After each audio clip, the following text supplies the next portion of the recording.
अब उन्होंने यह बोला है कि हम पवन खेड़ा को ये बना देंगे वो बना देंगे, क्योंकि नहीं, पर आचार संहिता के लगे रहने पर भी बीजेपी पूरे मैकेनिज्म सिस्टम का अपने भरपूर उपयोग कर लेती है और दुरुपयोग भी उतने उससे कई मल्टीपल टाइम कर लेती है। लड़ते हैं, ये नहीं लड़ाई लड़ते हैं किसी को व्यक्तिगत आप गाली देंगे, इसके लिए आपको भारत देश का न पैसा लगाया जाता है न भारत देश के जनता का पैसा आपको लिए इसके लिए दिया गया कि आप लाखों सिक्योरिटी जहां जाए, हेलीकॉप्टर, हेली जहाज, हेलीपैड सब आपके लिए बुक है।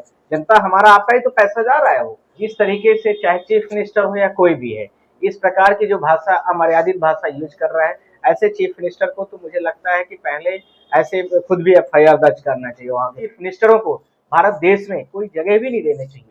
तो इस तरीके से आप राजनीति कर रहे हो, ये गाली गलौज कहाँ से आपने सीख लिया है? पर एक सवाल और था, इसमें गुवाहाटी हाई कोर्ट ने कहा कि कोई सामान्य मानहानि का केस नहीं है, पहली बात। दूसरी बात है कि उसी राज्य के मुख्यमंत्री ये कहते हैं कि पवन खेड़ा को मैं खेड़ा बनाऊंगा फिर फेलूंगा, इस तरीके की भाषा का इस्तेमाल करते हैं।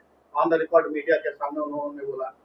दोनों केस का इंटेंशन थोड़ा सा समझाने का प्रयास करें। देखिए, जिस तरीके से चाहे चीफ मिनिस्टर हो या कोई भी है, इस प्रकार की जो भाषा, अमर्यादित भाषा यूज कर रहा है, ऐसे चीफ मिनिस्टर को तो मुझे लगता है कि पहले ऐसे खुद भी एफआईआर दर्ज करना चाहिए वहां के पुलिस को, क्योंकि आप कॉन्स्टिट्यूशनल पद पर बैठते हैं और भारत देश के एक बड़ी गरिमा वाले पद में बैठे हैं।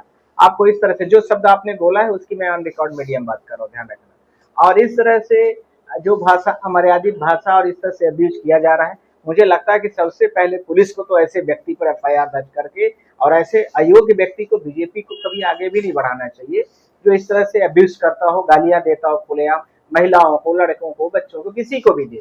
राजनीति होती है कि लेवल से आप मुद्दों की लड़ाई लड़ते हैं, ये नहीं लड़ाई लड़ते हैं किसी को व्यक्तिगत आप गाली देंगे, इसके लिए आपको भारत देश का न पैसा लगाया जाता है न भारत देश के जनता का पैसा आपको लिए इसके लिए दिया गया कि आप लाखों सिक्योरिटी जहां जाए, हेलीकॉप्टर, हेली जहाज, हेलीपैड सब आपके लिए बुक है। जनता हमारा आपका ही तो पैसा जा रहा है। वो यह भी ध्यान रखने की आवश्यकता है। साथ ही साथ में आपका जो दूसरा प्रश्न है, इसी के साथ जिस प्रकार से चीफ मिनिस्टर स्टेट का, कोई भी स्टेट का चीफ मिनिस्टर हो, चाहे केंद्र शासित प्रदेश हो चाहे सामान्य राज्य हो, इस समय पर 30 राज्य जो भारत देश के हैं, सबके स्टेट के चीफ मिनिस्टर लगभग ऑलमोस्ट वो अपने डीजीपी को जो डायरेक्ट करते हैं और वो उसके डायरेक्शन से ही पुलिस एफआईआर करती है, क्योंकि ये बड़ा मसला है। अब उन्होंने यह बोला है कि हम पवन खेड़ा को ये बना देंगे वो बना देंगे, क्योंकि उनके पास मैकेनिज्म सिस्टम वो कर सकते हैं। और कोई भी चीफ मिनिस्टर तब तक बना रहता है जब तक कोई नया चीफ मिनिस्टर चुनाव के बाद ओथ शपथ नहीं ले लेता है। अलग बात है आचार संहिता लगी हो, उसमें कहीं कोई दिक्कत नहीं, पर आचार संहिता के लगे रहने पर भी बीजेपी पूरे मैकेनिज्म सिस्टम का अपने भरपूर उपयोग कर लेती है और दुरुपयोग भी उतने उससे कई मल्टीपल टाइम कर लेती है।